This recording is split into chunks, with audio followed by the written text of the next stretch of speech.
Hello, dear students. Welcome back to English online class. In the last class, we have discussed the first scene of The Watchman of the Lake, written by R.K Narayan. In this class, let us understand Scene 2 of the play Watchman of the Lake. In the first scene, we have seen that the village headman is guiding the road menders to hurry up and work properly. At the meantime, Mara interrupts their work and jumps and runs on the mountain. Then the village headman commands his workers to catch him and bring him near him.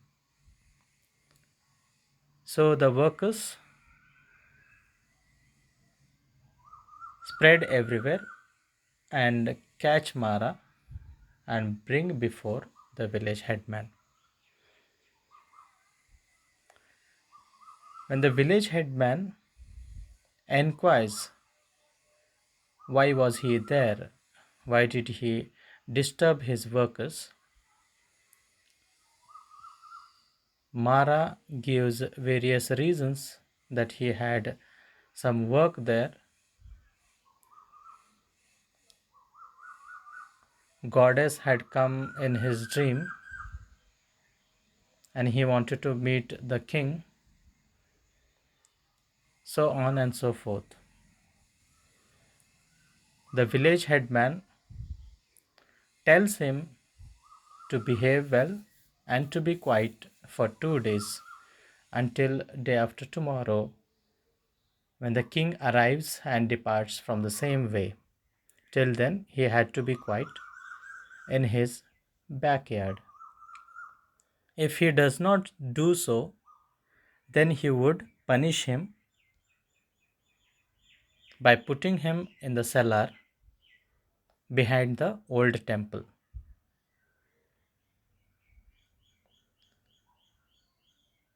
Mara does not listen to the village headman and questions him why he had to be quiet,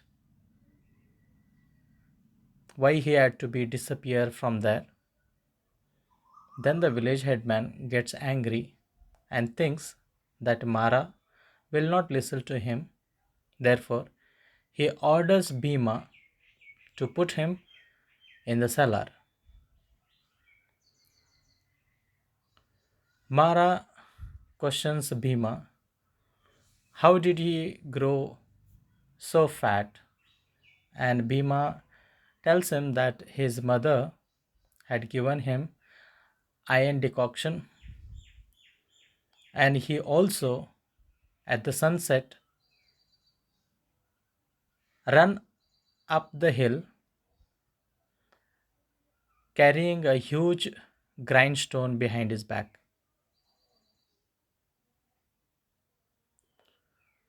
Mara also wanted to grow fat like Bhima so that the village headman would not think he is mad. But Bhima tells Mara that now it is not possible because he had already grown up. The iron decoction must be consumed at the tender age when he was a 10 days old baby.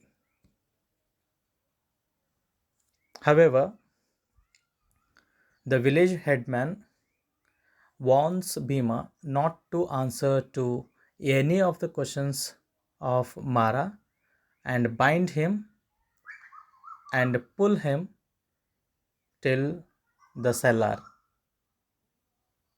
Bhima obeys the command of village headman and takes him away from the presence of the village headman.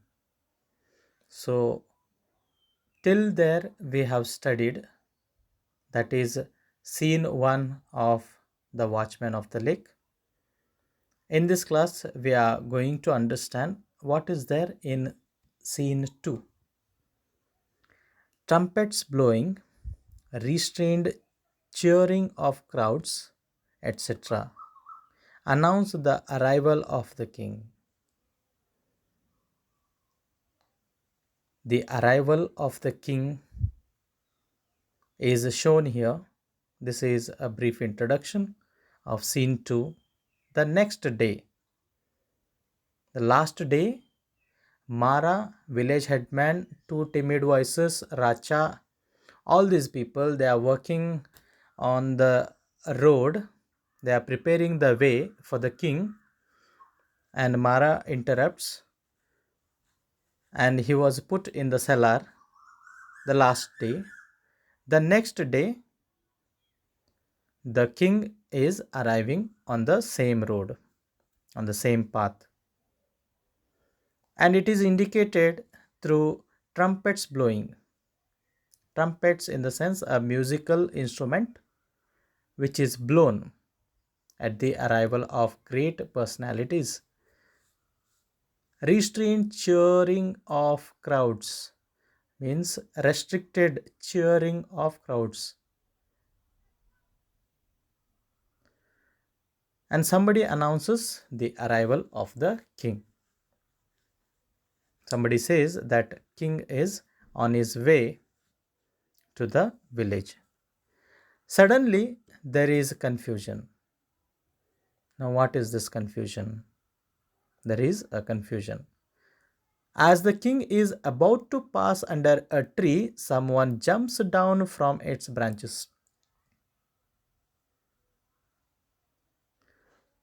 The king was about to pass under a tree, and someone suddenly jumps from a tree. A medley of voices crying, "Where did he jump from? Who is he? Hold him." A medley of voices means a mixture of voices, means many people or few people together, they are questioning each other. Where did he jump from? Who is he?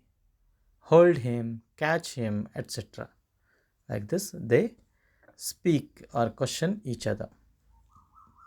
Then the king speaks out. Silence. Who is this man? The king is asking the mob to be quiet and asking, who was that man who jumped from the tree? Answering voice. Someone answers among the mob, or it can be a soldier or a courtier of the king. Your gracious majesty, this man. So a person holds Mara and brings him forth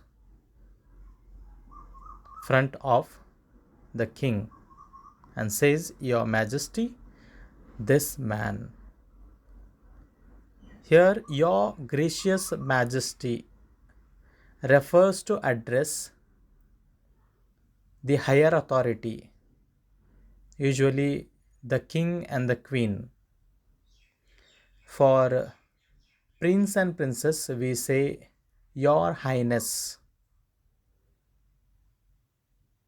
For the holy persons, we say, Your Holiness. So, this term is used in regard of respect.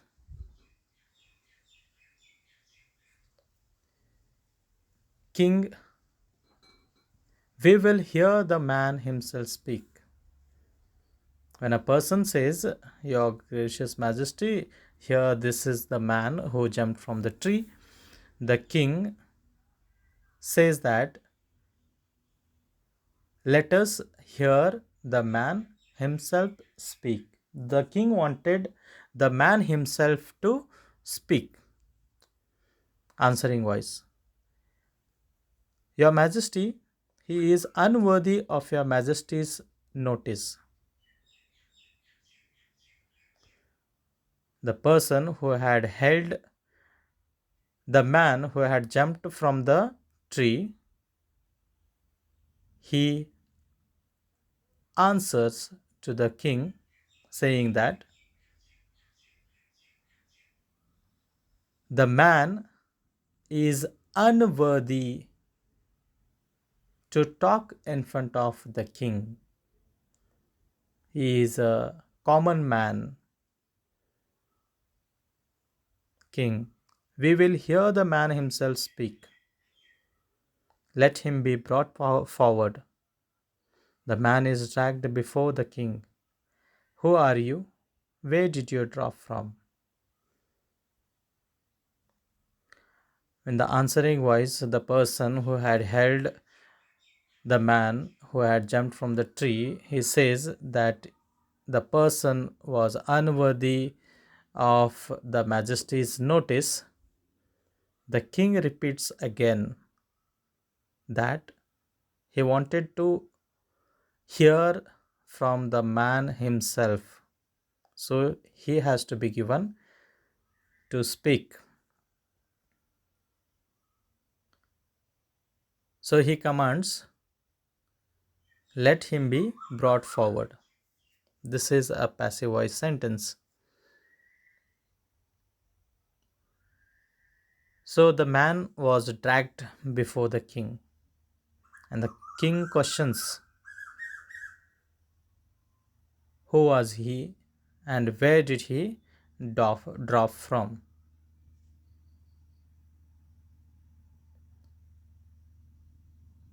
Mara, your gracious majesty, I am an unworthy dog, but I have a word to convey to your gracious ears, and after I have uttered it, I shall gladly allow myself to be trampled under the feet of the mighty elephant which bears your royal person.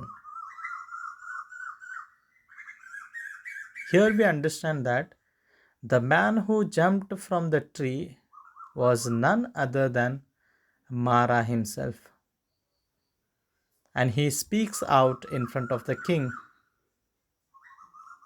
He says, Your gracious majesty, I am unworthy dog. He considers himself an inferior personality. He calls himself as an unworthy dog, as the village headman already had called him by the same name, wretched dog. So he accepts himself as unworthy dog and further says, But I have a word to convey to your gracious ears. He wanted to convey a message to the kind ears, the merciful ears of the king. And after I have uttered it, I shall gladly allow myself to be trampled under the feet of the mighty elephant which bears your royal person.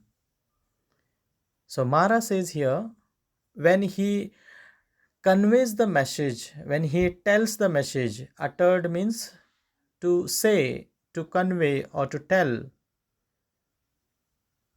And once if he conveys the message, he is ready happily to be trampled under the feet of the mighty elephant. Mighty means a powerful, giant, great elephant. And that elephant which bears the royal person. Once if he conveys the message to the king, he is ready to die by trampling himself under the elephant on which the king is sitting. King, where were you all the time? In the tree? The king is questioning Mara. Where was he all the time? Was he on the tree? Mara, yes, your majesty. Mara agrees. He says, yes, he was on the tree. I was there since the cock crew this morning. I knew the royal passage lay here. Mara is giving the description that he was there on the tree since in the morning when the cock crew. We mostly hear in the morning, mostly in the villages, the cocks crew early in the morning. So Mara was there on the tree since the cock crew in that morning, and he knew the royal passage lay here. He knew that the king was passing by from the same path, by the same road. Royal passage means along with the king, his ministers, soldiers, and all the people who have accompanied the king. King, waiting in a tree, you could have asked for an audience. The king says that why did he wait in a tree? Instead of waiting on a tree, Mara could have asked for an audience. He would have asked the chance to talk to the king. Mara, they stoned me at sight and commanded me to take myself out of the village. When I still appeared, they bound and threw me in a cellar. But the man who was my jailer, though a giant in appearance, has the soul of a baby. He let me go when he heard of my dream and the command of the goddess. And I slipped out unseen and climbed this tree and hid myself in its leaves, waiting and praying for your majesty's gracious arrival. So, here in this paragraph, he gives the clear description that why he was on that tree and why did he jump from there. When the king says, you could have asked for a chance to talk to the king, Mara replies that the people stoned at him at sight. When the people saw him, immediately they were ordered to throw stone at him.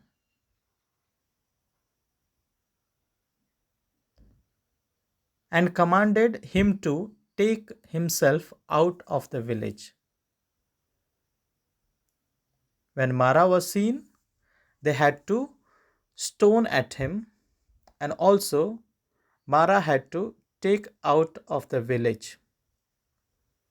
When he still appeared, they bound and threw him in a cellar.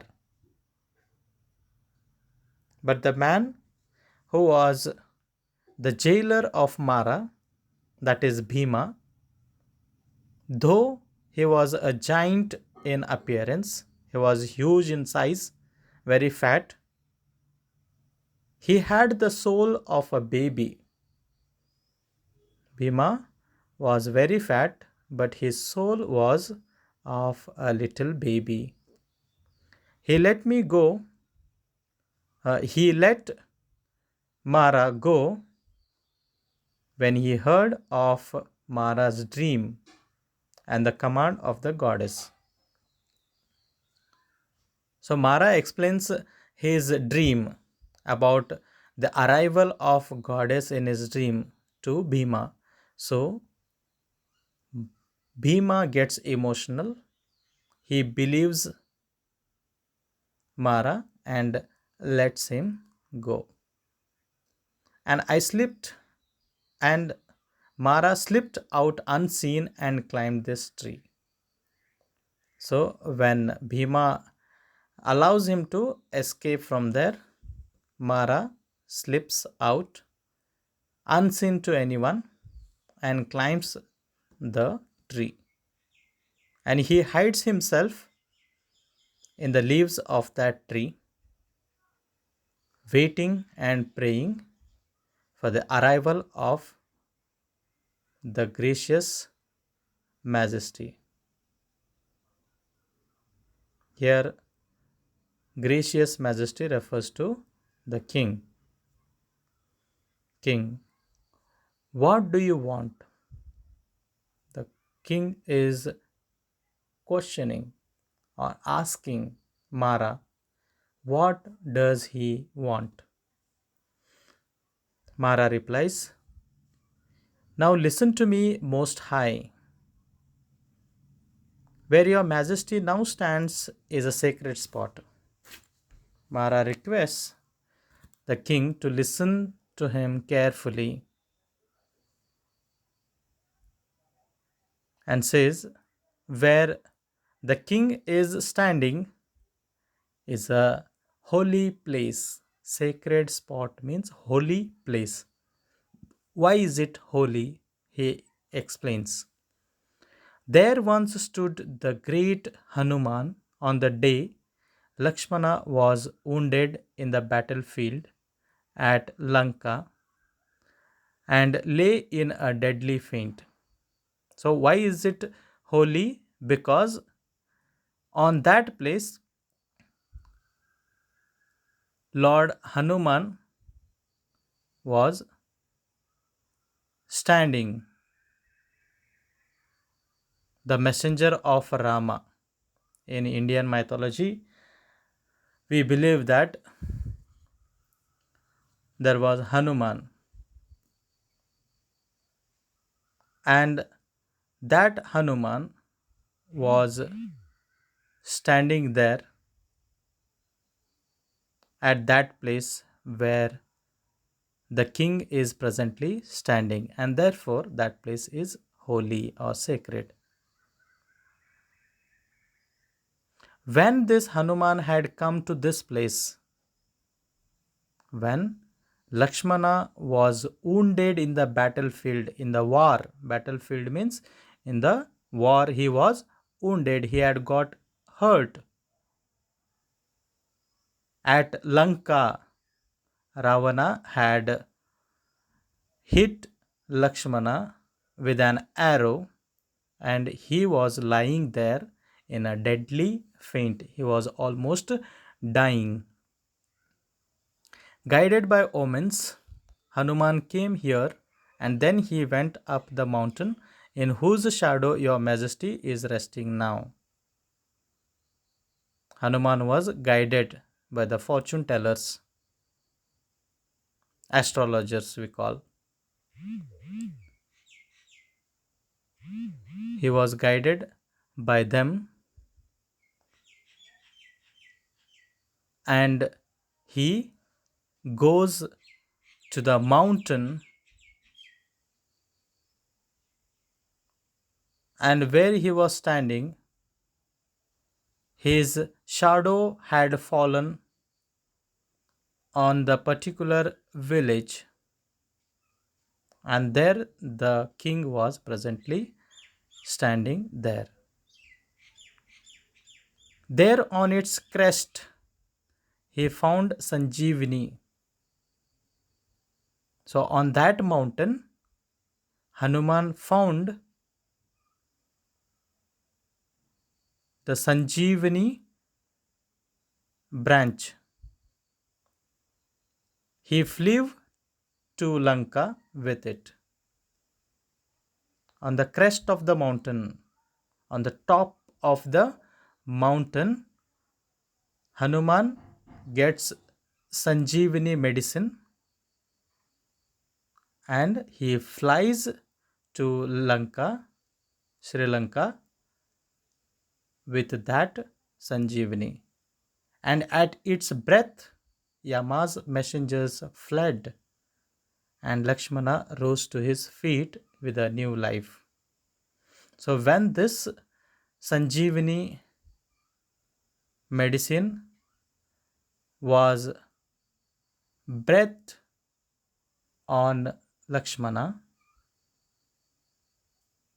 the messengers of Yama, they all flew, they all fled, and Lakshmana came back to new life.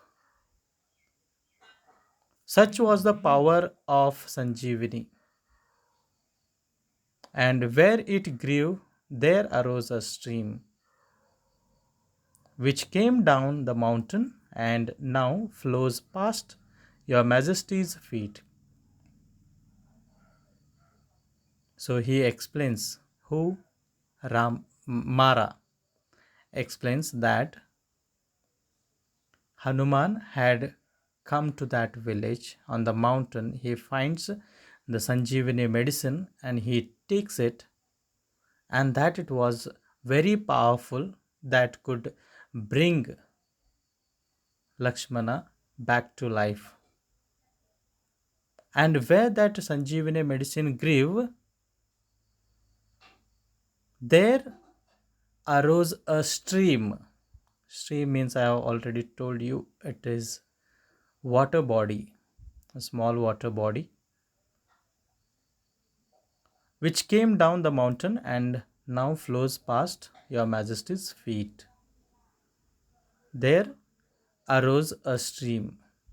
There takes place a stream, a water body flows from the mountain, and it came down the mountain and now flows past.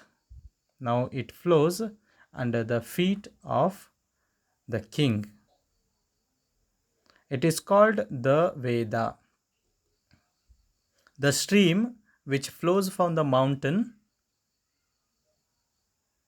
is called as the Veda. Its water is the very lifeblood of your Majesty's humble subjects.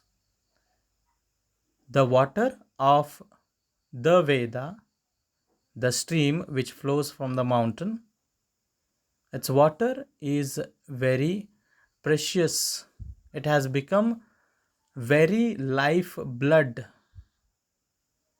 of the king's humble subjects. Here, subjects means the people under the rule of the king, and the name of the king is Rukmangada.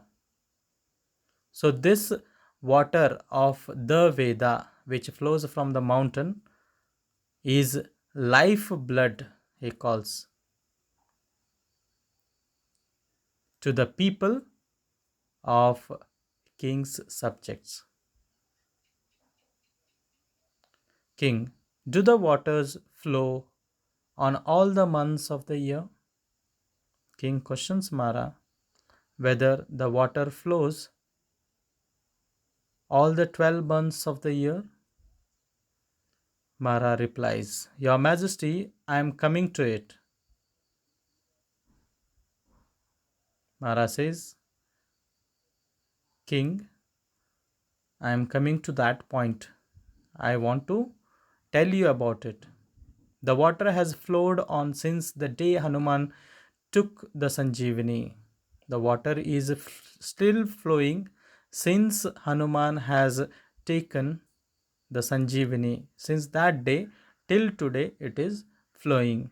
Its birth is in the fleeting mist of the mountain top, and it dances its way through rare flowers and forests which clothe the mountainside before it comes down to our village. Now, Mara is explaining about the origin of that stream, the Veda. Its birth is in the fleeting mists of the fleeting mists of the mountain top. Mara says that the birth of this Veda was in the fleeting mist, means disappearing mist. Here mist means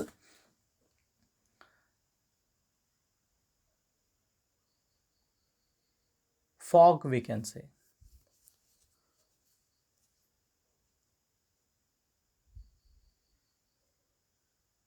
And it comes from mountain top. And this the Veda dances its way through rare flowers. There on the mountains, they find rare flowers, different flowers, which appear once in a year. And this stream flows from the rare flowers and forests which clothe the mountain side. These flowers and forests have become the clothes of the mountain, and this stream flows from it before it comes down to the village of Mara. And what do we do, my lord? Here I will repeat the command of the goddess. So the water is flowing from the top of the mountain through the rare flowers and the forests which the mountain has clothed them. And what do the people do with that water? And Mara would like to tell the king what the goddess had commanded to him in his dream. Mara says, I saw her in a vision as I lay in my hut. Mara saw the goddess in a vision, in a dream, as he was lying in his hut. I had never seen her before. Mara says that he had never seen the goddess before. She stood before me, her tresses flying in the wind. So, this goddess stood right in front of Mara, and her tresses means her hair, were flying in the wind. The hair of the goddess were flying in the wind. There were stars in her coronet. Mara says that there were stars in her crown. The crown is which is put on the head or worn on the head. In that crown, the coronet, there were stars. A ruby as big as the eyes of that elephant sparkled on her forehead for a red mark. There was a precious stone called ruby, which is so much valuable. It glitters, and that big ruby was like the eyes of the elephant, and it was sparkling, glittering, shining on her forehead for a red mark. So that ruby, the precious stone, was shining on the forehead of the goddess as a red mark. Her garment was of gold woven with lightning. Mara is describing the goddess whom he had seen in his dream. He says that her tresses, her hair were flying in the wind. There were stars in her coronet. A ruby as big as the eyes of that elephant sparkled on her forehead for a red mark. Now he talks about her garment, the clothes which were worn by the goddess. Her garment was of gold woven with lightning. Her garment means her clothes or the coat which she was wearing was of gold. The garment was the cloth was made of gold, woven with lightning. You might have seen the lightning during the rain. Usually, our clothes are woven with the thread, with a wool, but the garment of the goddess was of gold and it was woven with lightning, which we cannot even imagine in our dreams. I looked at her and I knew it was the mother. So Mara understands at a glance, at a single look at the goddess, and he recognizes that she was the mother, she was the goddess.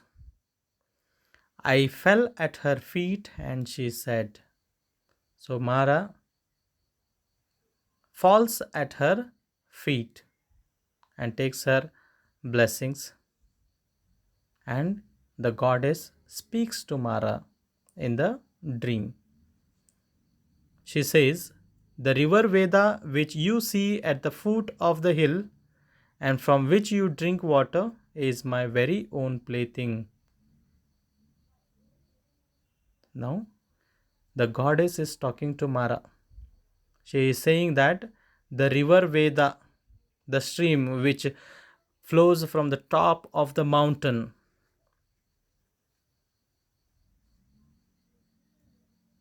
that is the plaything of the goddess. The goddess says the river Veda, which Mara sees at the foot of the hill and from which Mara drinks water, was the toy. Plaything here means the toy of the goddess. It carries in its bosom the nectar which revives gods and nourishes mortals. She continues further, saying, the river Veda, the stream Veda, it carries, it takes in its bosom means in its chest or in its heart, the nectar. The nectar means here honey, we can say. So the river Veda carries in its chest the nectar, the honey, the sweetest juice which revives means brings back or gives rebirth to gods and nourishes mortals. So the water of the river Veda brings back to life the gods and nourishes the humans. But when the summer sun bakes your soil, I keep my pet sheltered in the cool glades of the mountain, and then you die of drought.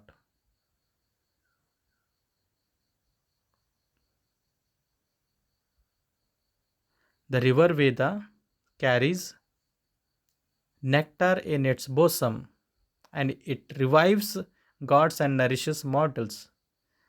But when the summer arises, when the sun bakes the soil,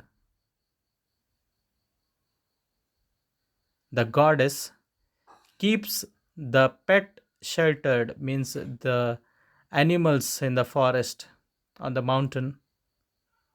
She keeps the animals sheltered in the cool glades of the mountain, and the people in the village die of drought.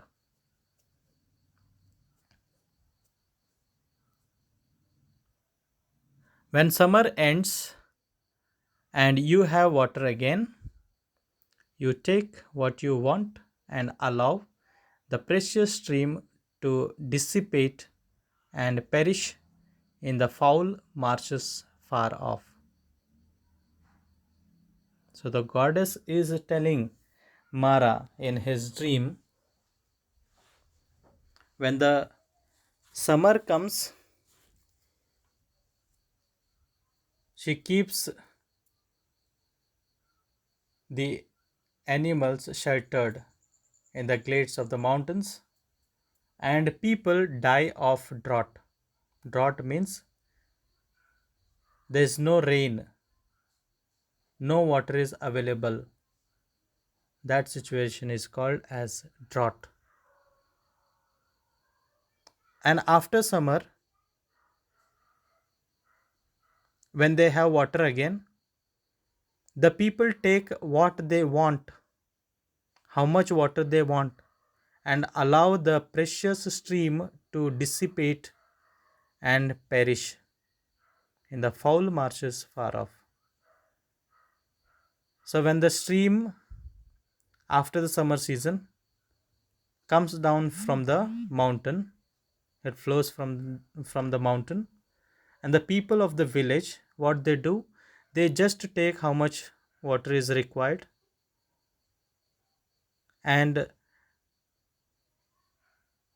let the river Veda flow and get the water wasted.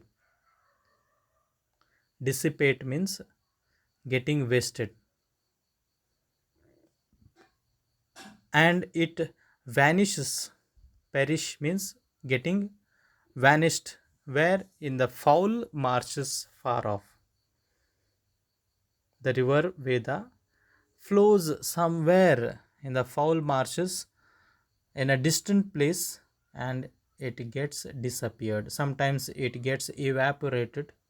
Sometimes people waste a lot of water, and hence the water of the precious stream is wasted.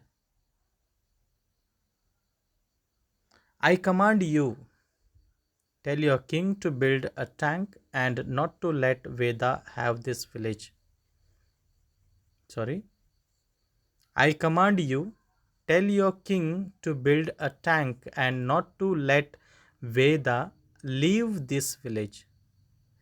So the goddess is commanding in the dream of Mara that to tell the king to build a tank. Here, tank refers to lake. Tank means lake, lake means tank. Okay. So Mara has to tell the king to build a lake so that the Veda should not leave the village during the summer season. Give her a home. The goddess is telling Mara to make a home in the form of a tank or lake to the river Veda. These were the words of the goddess. I have repeated them. So here he ends telling his dream. So he says, these were the words of the goddess. Goddess herself has told me these words to tell you to build a tank or a lake in this village. So Mara has already repeated them to the king. Your Majesty may trample me down under your elephant now. Mara says that now you can crush me down under your elephant now.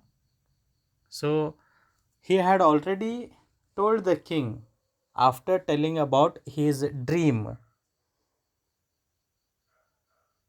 the king can trample him under the elephant. So, by saying these words, he moves towards the elephant, and the king says, far from it. The king says, stay away from the elephant, be off.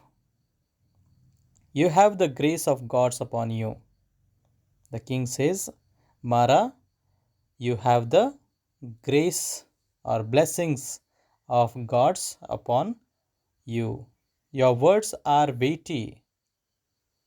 Mara's words are valuable. They are heavy in weight. They are weighty, most valuable words. When we return this way tomorrow, accompany us to the capital. So, king is commanding Mara. When he returns by the same way the next day, Mara has to accompany them to the capital, means to his palace, to his house, king's house. Mara, forgive me, gracious one. I have only these rags to wear, and I am Mara the mad. How can I follow your majesty to the capital? So Mara, politely, gently, he is asking the king to forgive him because he had only those rags to wear. The torn cloth, rags means not good cloth, not good clothes, but he had torn clothes, and he says that he had only those clothes to wear, and he considers himself Mara the mad, because everyone calls him mad person, stupid or idiot person. Therefore, he thinks himself as the mad person. How can he follow your majesty to the capital? Now he is questioning that he has only rags of clothes to wear, and he is the mad person, and how could he follow the king to his palace? The king says, our command is clear. The king says his command is clear. He has to follow, means he has to follow. Nothing doing. Finally, Mara says, I obey. Means Mara obeys the command of the king to follow him to the capital. Here ends the second scene of the play, of the drama, Watchman of the Lake, written by R.K Narayan. I hope you all have understood scene 2 of the drama. If there are any queries regarding the scene 2, kindly ask me and I am there to help you out. So that's it for this class. See you in the next class. Till then, take care. Have a nice time.